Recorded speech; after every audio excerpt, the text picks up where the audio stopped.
Good morning, students. Yes, today we are going to start next topic of chapter 13, that is measure abiotic factors. Okay, abiotic factor. We have discussed that a habitat includes biotic and abiotic factors. Biotic means living things, and non-biotic means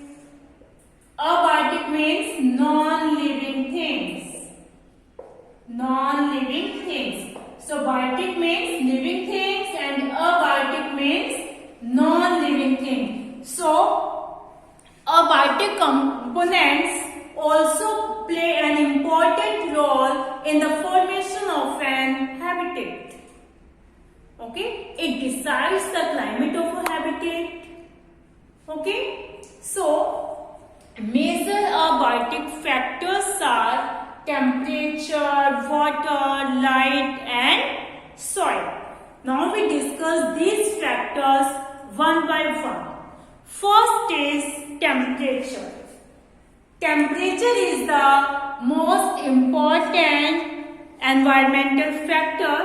Okay, temperature varies seasonally. Okay, temperature varies seasonally and it also decreases from equator to poles.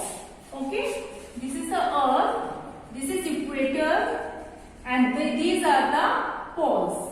As we move from equator to poles, temperature decreases. It also decreases from plains to mountain top. Okay?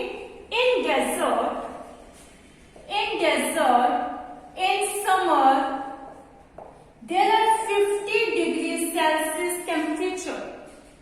So the animals are adapted itself so that they can survive in this unique temperature. Some organisms can survive even in the temperature greater than 100 degrees Celsius. Okay? So in this way, different organisms can survive in different temperature. For example, mango trees. Mango trees do not and cannot grow in temperate countries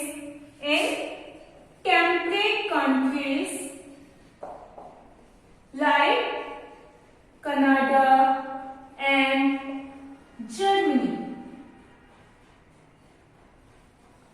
It can grow in tropical region. So the mango trees cannot grow in temperate countries. Snow leopard,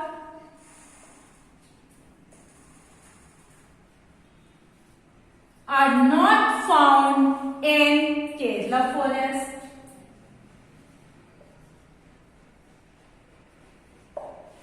Okay, tuna fish are not found in tropical latitudes. Okay, tropical latitudes. So in this way, different animals found in different habitat, and we can say that these can found at different places. So there are two types of animals, Eurothermal and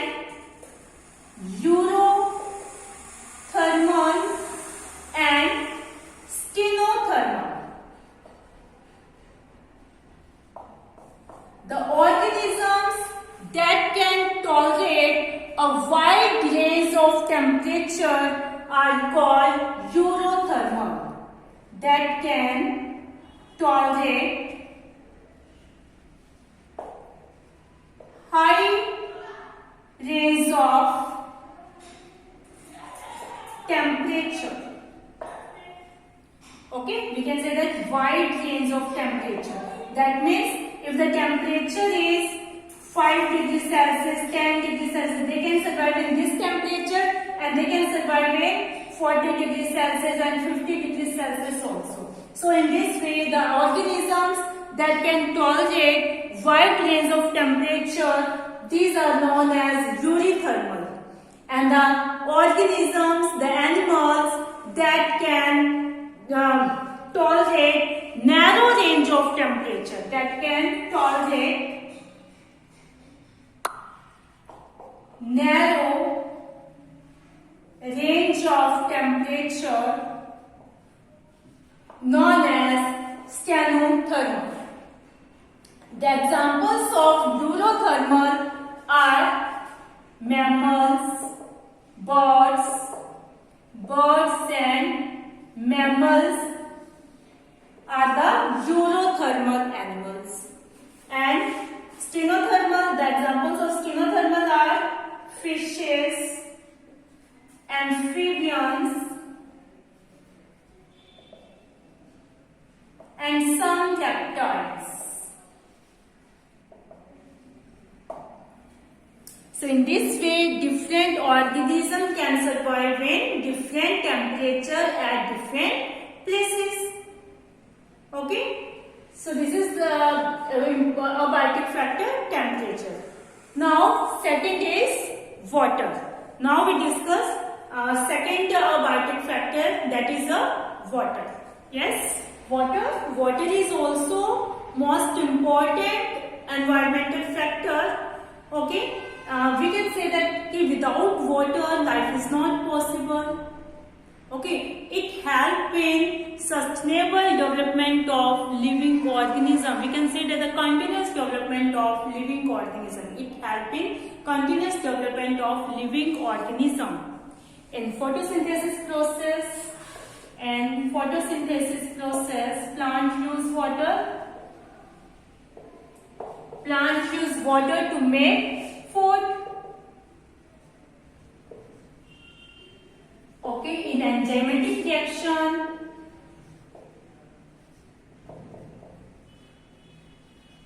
water is used as medium.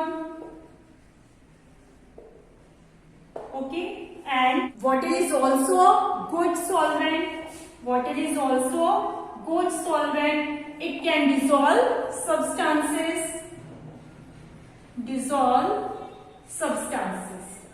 So water is very important for us. Okay, that in desert the availability of water is so limited.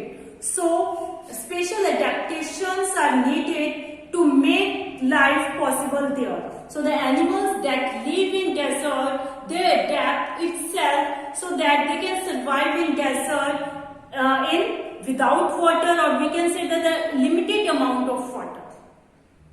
Okay, we think that the organisms that live in ocean, river, lakes should not face water related problems, because in desert water is available in limited amount. So the animals, organisms that live in desert, they face water related problems.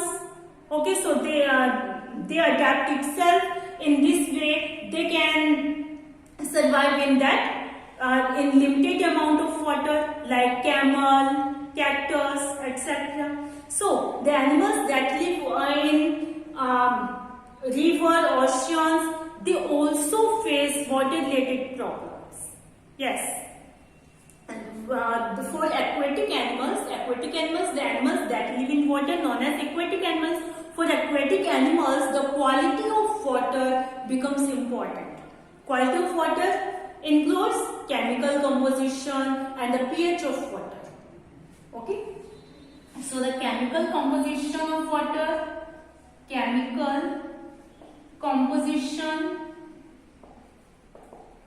and pH of water is important for aquatic animals. Chemical composition includes salt concentration.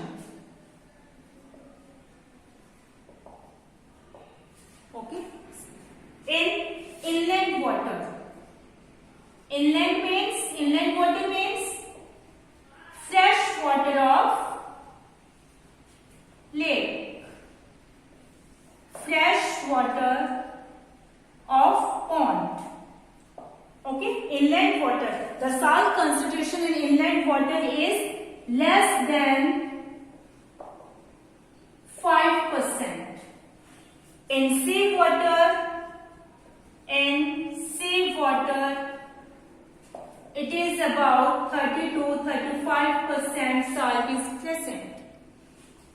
In hypersaline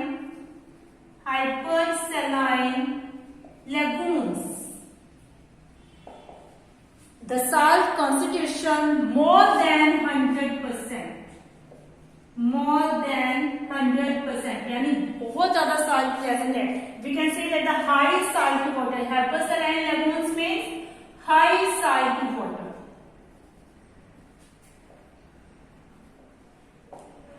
So the animals that can survive in inland water, they cannot survive in hypersaline lagoons because of osmoregulation. Osmoregulation, the organisms that live in water, they maintain salt and water balance of their body, in their body. So this is known as osmoregulation. अब जो animal जो है inland water के अंदर live कर रहे हैं, fresh water में लिव कर रहे हैं, वहां कंसंट्रेशन क्या है साल्ट की? बहुत कम है, 5% से भी कम है.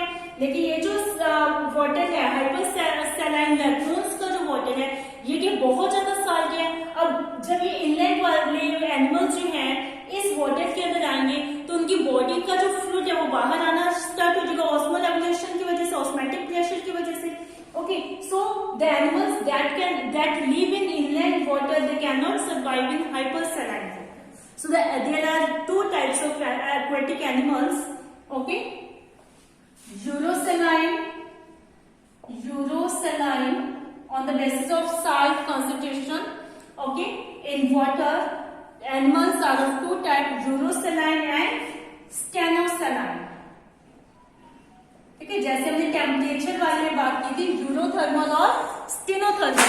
In this way, in salty water, on the basis of salty water, animals are of two types: urosaline and the stenosaline. So the organisms that can tolerate wide range of salinity, yani salt concentration, are called urosaline, and the animals that can tolerate narrow range of salinity are called stenosaline. Okay, wide range of salinity.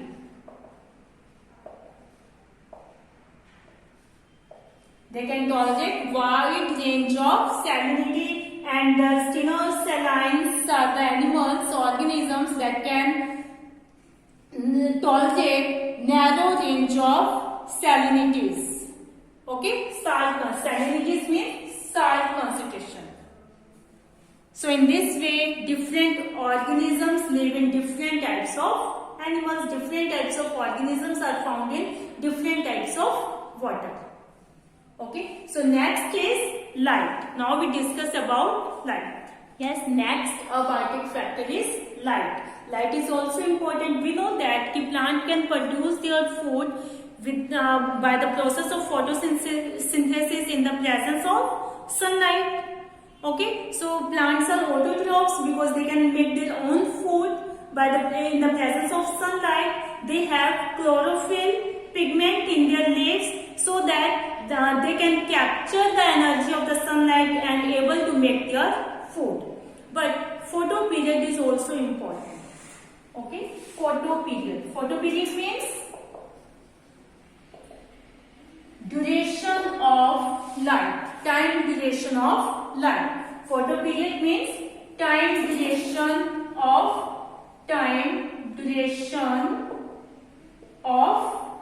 light. Plants are dependent on time duration of light for flowering. Okay, plants are dependent on photoperiod of light for flowering.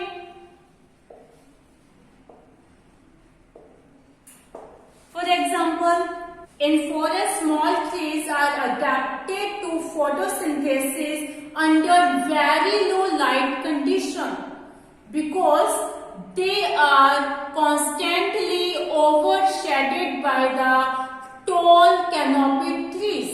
Okay, these are the tall canopy trees and these are the small trees.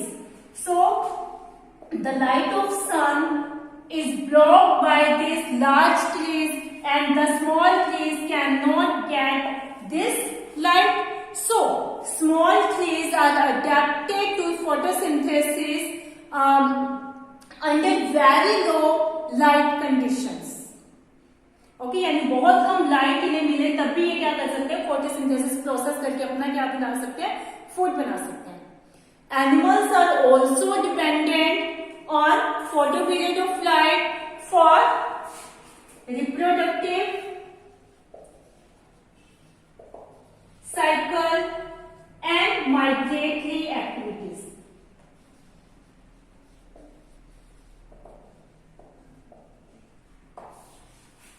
Okay, and the animals that live under water, how they do not know about the source of light, source of energy, sun that give energy to all terrestrial organisms. They do not know about this, about the sun. So how they can produce their food? For example, red algae. Red algae live under deep in the water. Okay, these are photosynthetic. These are photosynthetic. That means they can make their own food. But how can they produce food? Red algae. In water, all the ultraviolet components of spectrum are not visible. But some components of ultraviolet rays are penetrate deep in the ocean. Okay, कुछ मतलब spectrum जो है, suppose this is the water, okay, and this is the red algae.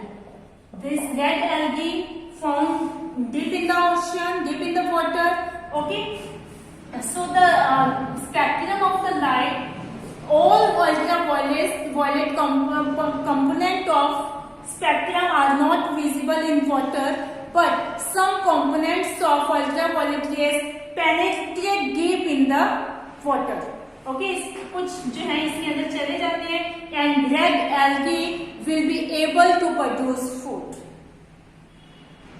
So in this way, red algae can produce their food. So I hope you understand about light. So light is also an important factor, a vital factor. Last is soil. About soil we will discuss in our next video. So watch video carefully. Read chapter from book also. Thank you students. Have a nice day.